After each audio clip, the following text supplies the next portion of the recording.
and you know that the chapter we have started, I am not making so much introduction now.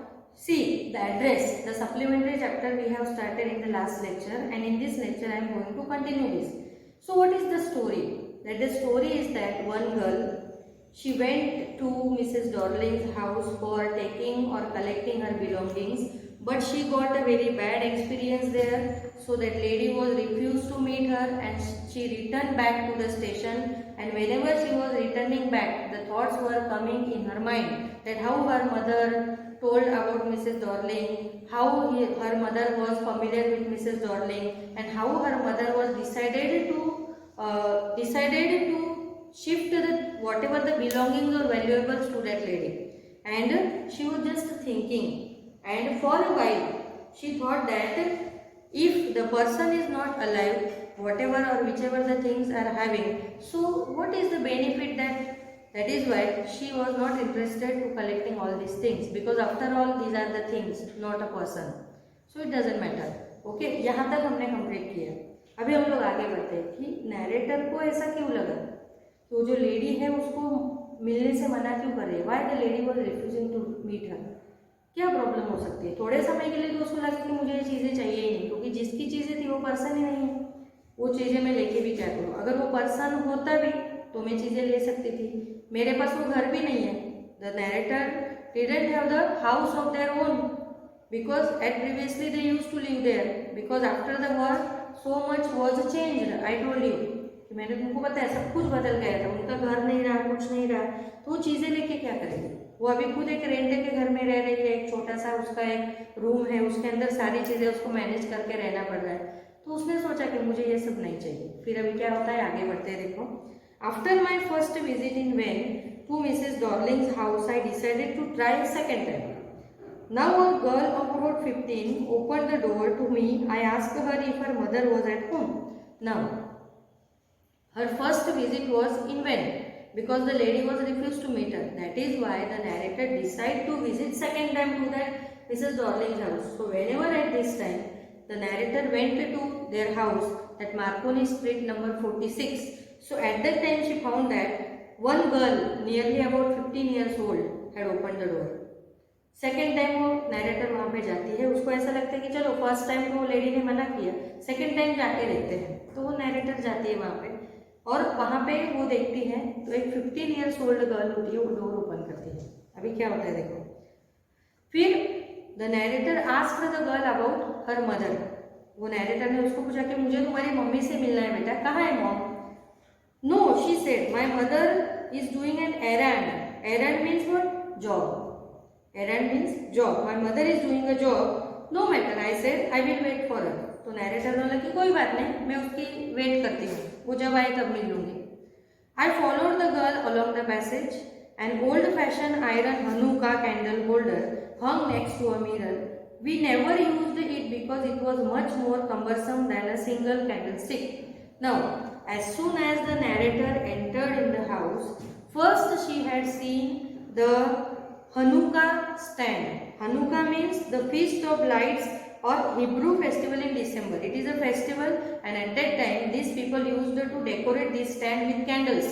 So here the narrator had noticed their stand, and the stand name was Hanukkah. It is a candle. Especially they were used to blow the candle in the Hebrew festival. But the narrator is saying that before this we haven't used this stand because this is very heavy. Cumbersome means very heavy, and it is very difficult to carry. That is why we have kept in the storeroom only. We hadn't used this stand. But the lady is using this stand. See student. Actually, now मैं अभी तुमको यहाँ पे एक बात बोलूँगी, देखो हिंदी में बोलूँगी ताकि सबको समझ में आए। यहाँ पे हम लोग अगर हमारे कुछ बिलोंगिंग दूसरे के घर पे रखने के लिए देते हैं, तो तुम लोग सिंपली थोड़ा सोचो कि वो जिसके घर पे हमने दिए हैं वो पर्सन को उसको सेफली रखने चाहिए कि उसको यूज करने चाहिए? क्या करना चाहिए बोलो? संभाल के रखने चाहिए ऑब्वियसली, बिकॉज हमने हमारे वैल्यूएबल्स उनको दिए हैं उनके ऊपर ट्रस्ट करके, तो हमें मीन्स उन लोगों को हमारा मिसट्रस्ट नहीं करना चाहिए ना। हम लोगों ने अगर उनके घर पे चीज़ें रखी है तो उनको हमारी चीज़ों को संभाल के रखनी चाहिए।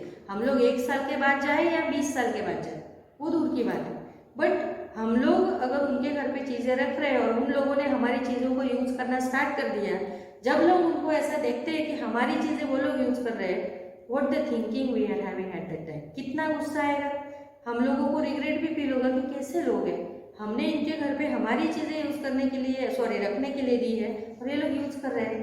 The same thought came in the mind of the narrator.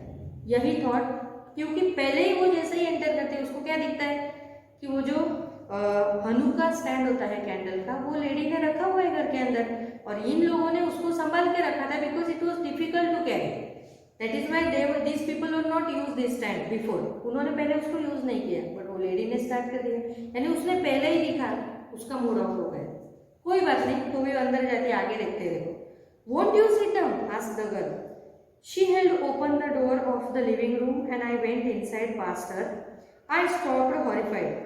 I was in a room I knew and did not know. I found myself in the midst of the thing I did want to see again, but which oppressed me in the strange atmosphere, or because of the tasteless way everything was arranged, because of the ugly furniture or the muggy smell that hung there. अभी देखो, लड़की जो है वो बोलती है कि ma'am आप बैठ जाइए ना प्लीज। तो नैरेटर ने बोला कि हाँ yes yes. So the girl has taken the narrator in the living room. Living room में लेके गई, नैरेटर ने आसपास देखा तो she was suffocated seeing this. उसको थोड़ा सफोकेशन हुआ, क्यों पता है? पहले तो उसने क्या देखा, हनु का स्टैंड देखा। दूसरी चीजें उसने जब आसपास देखा तो रूम के अंदर उसको पता चला कि ये रूम के अंदर जो भी चीजें हैं they were arranged in a very we can say that musty manner, जैसे तैसे अरेंज किया हुआ था, बिल्कुल भी अच्छा नहीं। That is why the writer is saying that the things और the furniture were arrange in a very ugly manner, बिल्कुल भी अच्छा नहीं था। और दैट मगी स्मेल घर के अंदर से आ रही थी। तो नैरेटर को for a while she was suffocated, उसको सफोकेशन होने लगा और थोड़े समय के लिए तो उसको ऐसा लगा कि ये सारी जितनी भी चीजें हैं, even the furniture and that all the other valuables, वो मैं बताऊंगी क्या क्या वैल्यूएबल्स है, वो तो उनके ही है। सारी चीजें जो भी अरेंज की हुई वो सब उनकी चीजें हैं, ये लेडी के पास तो कुछ भी नहीं है। थोड़े समय के लिए तो उसको सफोकेशन होने लगी, ये क्या है, सब कुछ हमारा। फिर आगे देखो क्या होता है। The girl moved a chair. I sat down and stared at the woollen table cloth. I rubbed it, my finger grew warm from rubbing. I followed the lines of the pattern. Somewhere on the edge there should be a burn mark that had never been repaired. अभी उसने एक chair वो लड़की ने दी जिसके ऊपर वो narrator वो सीटेड वो बैठी होती है। फिर उसको वहाँ पे स्टूडेंट्स क्या दिखाई देता है, टेबल क्लॉथ होता है। वहाँ पे ठंडी का सीजन था, पता है तुमको हॉलैंड में। तो उसने वो टेबल क्लॉथ जो है वो हाथ उसके ऊपर रख किए, जिसकी वजह से उसको थोड़ी वार्मथ मिली। फिर उसके बाद उसको पता चला कि वो धीरे धीरे जैसे उसको फॉलो करती गई तो एक मार्क था, burn mark. The table cloth is having the burn mark. एक कोई ऐसे जल गया होगा। तो नैरेटर को कुछ इंसिडेंट याद है, यार ये तो हमारा ही है, क्योंकि कुछ मिस्टेकन की वजह से यहाँ पे बर्न मार्क आया था जो कभी भी नहीं गया, आज भी वो बर्न मार्क था। यानी कि दूसरी चीज क्या हुई, टेबल क्लॉथ उसको मिला। पहला क्या था, हनु का स्टैंड। फिर उसने आसपास देखा, all the things they are having, वो उनकी ही थी। तीसरा उसने देखा टेबल क्लॉथ, वो भी उनका ही था, मीन सारी चीजें उनकी ही थी। फिर क्या हुआ देखो, my mother will be back soon, said the girl. I have already made tea for her. Will you have a cup? फिर वो लड़की बोलती है कि मेरी मम्मी अभी आ जाएगी, मैंने मोम के लिए टी बनाया है, डू यू नीड दिस, आपको दूँ मैं थोड़ा सा? Thank you. उसने बोला okay. I looked up, the girl put cups ready on the tea table. She had a broad back just like her mother. She poured tea from a white pot. All it had was a gold border on the lid. I remembered. She opened a box and took some spoons out. अभी narrator ने tea के लिए तो हाँ बोल दिया, तो that girl was just arranging the tea pots at the tea table, on the tea table के ऊपर सब कुछ वो रख रही थी। So whenever the narrator had seen that girl is having the same broad back like her mom, क्योंकि उसको याद था वो जो मिसिस डॉर्लिंग जब पहले आई थी तो उन्होंने ब्राउन कलर का कुछ ऐसे कपड़े पहने थे और ऐसे अनटाइडी हैट पहनी थी। तो उसको ऐसे लगा कि उसकी लड़की भी उसकी तरह ही है, ब्रॉड बैक उसका, ओके। और उसने देखा कि वो जो क्रॉकरीज थी वो क्रॉकरी भी इनकी है, क्योंकि उसके ऊपर गोल्डन बॉर्डर थी और नैरेटर को अच्छी तरह से याद था कि ये क्रॉकरी भी हमारी है। और दूसरी बात, the girls was keeping out the spoon from the box. वो लड़की स्पून्स निकाल रही थी बॉक्स में से, टी को शुगर उसको क्या कहते हैं मूव करने के लिए। तो जब उसने देखा कि वो स्टीरर करने के लिए उसने वो स्पून्स निकाले, ये स्पून्स भी हमारे हैं। Narrator was very shocked saying this, कि सारी चीज़ें हम लोगों की है और यही चीज़ें तो मैं लेने आई हूँ, और ये लड़की और ये जो लेडी है हमारी चीज़ें यूज कर रही है, ये सब क्या हो रहा है। फिर क्या हुआ देखो, now O that's nice box, I heard my own voice, it was a strange voice as though each sound was different in this room. Oh, you know about them? She had turned round and brought me my tea. She laughed. My mother says it is antique. We have got lots more. She pointed around the room. See for yourself. थोड़ी देर के लिए writer के मन से आवाज आई, so nice. These all things are ours. थोड़े समय के लिए। उतने में वो लड़की बोलती है कि आपको कैसा लगा टी उसने ली, और बोलती है कि एक्चुअली मेरी मॉम ऐसे बोलती है कि ये जितनी भी चीज़ें हैं वो एंटिक है और हमें किसी ने वो दी हुई है।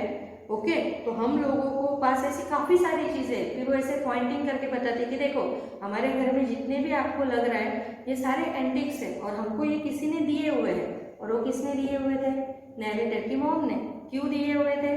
क्योंकि वर्ल्ड वॉर स्टार्ट हो चुका था, तो उनकी नैरेटर की मॉम को ऐसे लगता था कि वर्ल्ड वॉर की वजह से this things are not safe in their house, that is why she has given to Mrs Darling. इसलिए उन्होंने मिसेस डॉर्लिंग को एक अमानत के तौर पे दिए हुए थे। बट मिसेस डॉर्लिंग ने क्या किया है, सब चीज़ें वो यूज करने लगी। तो यही हमें यहाँ पे देखना है। फिर आगे क्या होता है देखो, I had no need to follow her hand, I knew which thing she meant, I just looked at the still life over the tea table, as a child I had always fancied an apple on the pewter plate.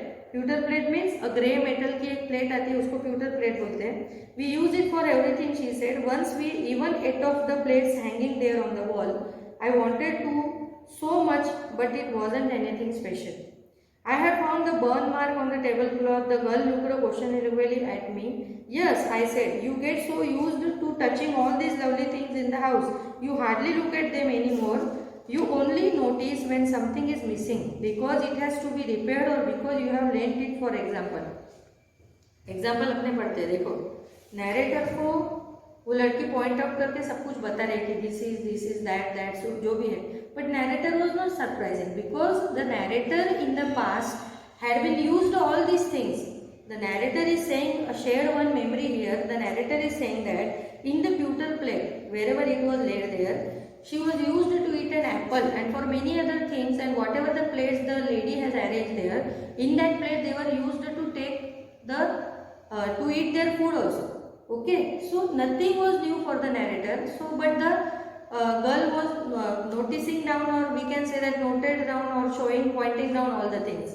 वो girl सब बता रही थी narrator को थोड़ी देर के लिए कि क्या लोड है, हमारी सारी चीज़ें उन लोगों ने यूज़ करने के लिए कर ली है। और वो लेडी यानी वो जो लड़की वो इस तरह से बता रही है कि जैसे नैरेटर, सच में वो लड़की को थोड़ी पता होता है कि नैरेटर कौन है, बट नैरेटर को खुद को बहुत सरप्राइज हो रहा है, इसलिए उन्होंने एग्जाम्पल दिया है देखो, again I heard the unnatural sound of my voice and I went on. फिर से उसके मन से आवाज आई, क्या देखो, I remember my mother once asked me if I would help her polish the silver. It was a very long time ago and I was probably bored that day, or perhaps I had to stay at home because I was ill. As she had never asked me before, I asked her which silver she meant and she replied, surprised, that it was the spoons, forks and knives, of course, and that was the strange thing. I didn't know the cutlery we ate of every day was silver. Cutlery means all the knives, forks, spoons, they were used for eating. That is called cutlery. Narrator को वो जो लड़की है वो point करके सब कुछ दिखा रही थी, तो नैरेटर को फिर से एक मेमोरी याद आई. उसने बोला कि for example that our things are showing by someone else is a very strange feeling for us. Narrator यहाँ पे बोल रहे कि हमारी चीज़ें दूसरा कोई हमको दिखा रहा है कि ये है, तो हम लोग को बहुत स्ट्रेंज लगता है. वो नैरेटर ने ऐसा एग्जाम्पल यहाँ पे लिया है. फिर नैरेटर बोल रहे कि again the other voice came from my mind. उसके माइंड में से एक आवाज़ आई और उसको याद आया कि ये लड़की जो मुझे स्पून्स दिखा रही है उसकी एक मेमोरी नैरेटर ने यहाँ पे शेयर की है. देखो मैं हिंदी में ही बोलूँगी क्योंकि काफ़ी बच्चों को maybe they will not getting the understanding of it. See what happened, the another voice came from the mind of the narrator, कि एक बार वो बीमार थी, so because of the illness she was not able to went to school, वो school में नहीं गई। At that time she has taken the narrator has taken the holiday. तो her mom has given one work to her, उसकी mom ने उसको एक काम दिया कि बेटा as you are ill and you are feeling bored, so I am going to give one work to you, and it is a very nice work. That what the work the narrator's mother has given to her, that polishing the spoons, polishing the cutlery. Cutlery means knives, forks and whatever the things these people are used to eat. तो narrator ने बोला कि okay चलो polish करनी है। तो narrator यहाँ पे बोल रहा है कि I didn't know that whatever the things और cutlery we are using it is of silver. तो वो सिल्वर की है ये तो नैरेटर को खुद को पता नहीं था। उसको कौन से दिन पता चला? जिस दिन वो बीमार थी, मॉम ने उसको बोला कि बेटा इसको पॉलिश करना है। तब नैरेटर को पता चला कि वो जो चीज़ों में खाना खा रहे, even that plates and what ever other, सारी सिल्वर की थी। तो नैरेटर को तब तक पता ही नहीं था, और वो सारी सिल्वर, यानी इसलिए मैंने पहले क्या वर्ड यूज किया, वैल्यूएबल्स, यानी वो सारी उनकी वैल्यूएबल चीज़ें थी, और इसीलिए वो ये लेडी के घर पे रखी होगी उन लोगों ने, बट लेडी ने उसको सबको यूज करना स्टार्ट कर दिया। वो स्पून्स, वो प्लेट, वो सारे सिल्वर की थी, और अभी उसके अंदर कौन यूज कर रहा था? Mrs Darling was using all this matter. इसलिए अभी आगे क्या होता है देखो, the girl laughed again, I bet you don't know it is either. I looked intently at her, what we eat with, she asked. Well, do you know? She hesitated. She walked to the sideboard and wanted to open a drawer. I will look. It is in here. I jumped up. I was forgetting the time. I must catch my train. फिर narrator को वो लड़की means they were just talking, वो लड़की सब बता रही थी नैरेटर के माइंड में, वो देख भी रही थी और उसको सरप्राइज भी हो रहा था, ये सारे थिंकिंग भी उसके मन में आ रहे थे। वो जो लड़की ने उसमें एक स्माइल दिया, नैरेटर ने उसको पूछा कि तुम लोग खाना कहाँ पे खाते हो, दिखा ना तो जरा। तो उसने कहाँ पे खाते हो, किस में खाते हो, तो वो छोटी लड़की थी 15 ईयर्स, उसको इतना आइडिया नहीं था। मे बी अगर वहाँ पे मिसेस डॉर्लिंग होती तो she could not show all these things to the narrator, वो नैरेटर को ये चीज़ें नहीं दिखाती क्योंकि उसको वापस करनी पड़ती ना।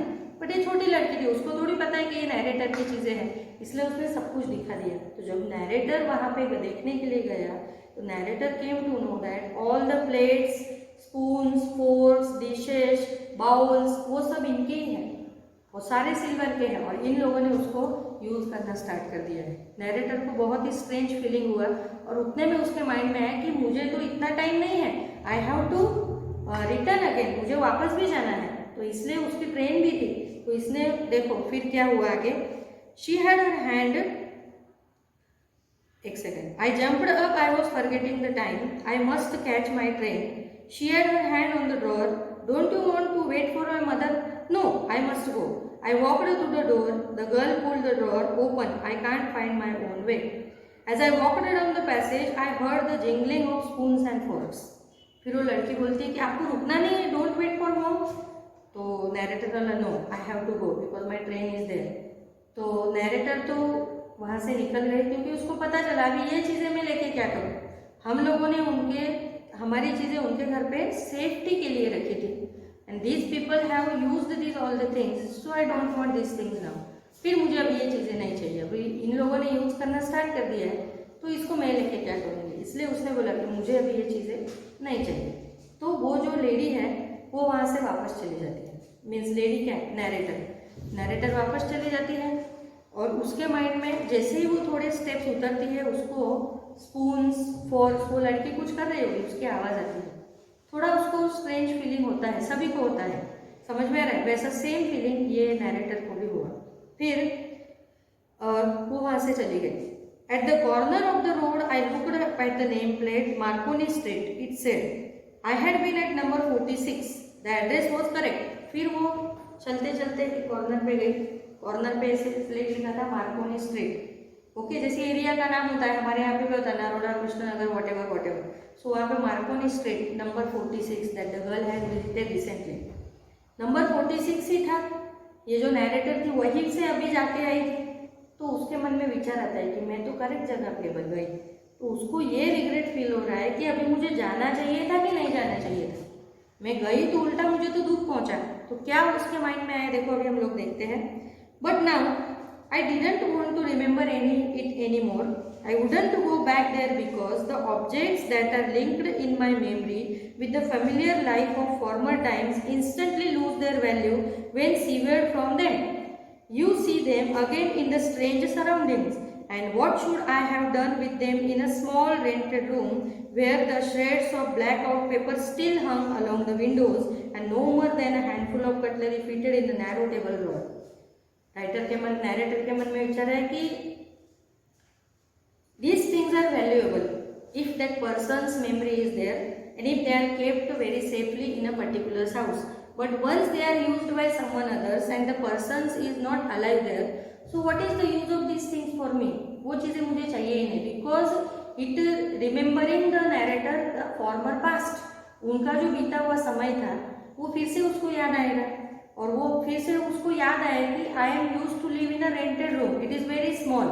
I used to manage all the things and at the window also today the black curtain was hanging there. क्योंकि अभी भी वॉर का थोड़ा सा तो तुमको पता है आफ्टर शॉक्स होते ही है, तो वॉर के लिए वो ब्लैक कलर के कर्टन्स उनके अभी भी लटक रहे हैं. उसके घर पे छोटा सा ड्रॉर है, तो वो उसने बोला कि ये सारी चीज़ें मैं रखूँ कहाँ, और ये चीज़ें अगर मैंने ऐसी सराउंडिंग्स में वो चीज़ें देखी है कि मुझे वो वहाँ पे वापस जाना भी नहीं है और वो चीज़ें मुझे चाहिए भी नहीं. क्योंकि मैंने तुमको पहले ही बोला था ladies behaviour was very strange, the house was arranged in a very ugly manner, that because the house was very dirty and that is why the musty smell was coming to the narrator and that is why narrator ने decide किया कि ऐसी जगह पे मुझे जाना नहीं है. और वैसे भी मैं एक छोटे से रूम में रहती हूँ, तो इतने सारी चीज़ें जो है उसको मैं क्या करूँगी, एक छोटे से ड्रॉर में या use to keep all the thing, तो वो कहाँ रखूँगी. इसलिए उसने डिसाइड किया कि I have to forget the past, कि मुझे वो पास्ट अभी पूरी तरह से भूल जाना है, मुझे कुछ भी याद नहीं है. Whatever my mom told me, I have just to forget it. मुझे सब कुछ भूलना पड़ेगा क्योंकि मुझे वहाँ पे अभी जाना ही नहीं है. So I resolved to forget the address of all the things I had to forget. That would be the easiest. क्योंकि नैरेटर के लिए ये एंड है student. Narrator has decided that she has to forget that address because this is very easy for her. Otherwise she would be sad or we can say she would be depressed with her. इसकी वजह से वो depression में आ जाती, उसको बहुत बुरा लगता है. इसलिए उसने सोचा the easiest way for the narrator is to forget all the things.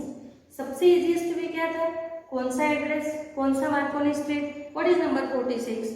Okay, if sometime I went there, ये भी उसको भूल जाना था क्योंकि वो सब उसके लिए बहुत ही ईजी था. Because she wanted to live और she wanted to start her life with a new start और फ्रॉम द जीरो. क्योंकि उसको उसकी लाइफ फिर से शुरू करनी थी नैरेटर को. उसके पास कुछ नहीं था, सब कुछ जो था वो वॉर के अंदर चला गया था. इवन उसके फैमिली मेंबर्स भी नहीं थे, only she was alone survived from the war. वो एक ही थी, तो उसको अपनी लाइफ जीरो से शुरू करनी थी. तो जब हमें कोई नई लाइफ शुरू करनी होती है तो पास्ट हमारे पास नहीं होना चाहिए, because past make our speed slow. Okay, past की वजह से हमारा स्पीड स्लो हो जाता है और इसीलिए उसने सोचा तो एड्रेस क्या था मुझे पता नहीं. तो स्टूडेंट्स यहाँ पे मोरल ये हुआ कि काफ़ी सारी इंसिडेंट्स हमारे लाइफ में होती है. इसलिए कहा जाता है कि life is like a way, you have to continue the life, once we stop it is our death, है ना, ऐसा कहते हैं ना. तो ये वही है कि वो एड्रेस भूल जाती है, उसमें उसकी भलाई थी. क्योंकि अगर वो बार बार एड्रेस पे याद करती या वहाँ पे जाती, उसको जो भी एक्सपीरियंस आता तो उसकी वजह से उसका जो प्रेजेंट लाइफ है उसके ऊपर इफेक्ट होता है. तो इससे मीन्स इसीलिए नैरेटर ऑथर जो है मार्गा मिंको, उन्होंने इसका नाम एड्रेस दिया हुआ है. बहुत ही अच्छी स्टोरी थी, आई होप तुमको समझ में आई होगी. Now your work starts. इसमें 4 ही क्वेश्चन आंसर से बेटा तुम लोगों को उसको कंपलसरी लिखना है. This is good for you. With this I will meet you in the next lecture with some new content. Bye.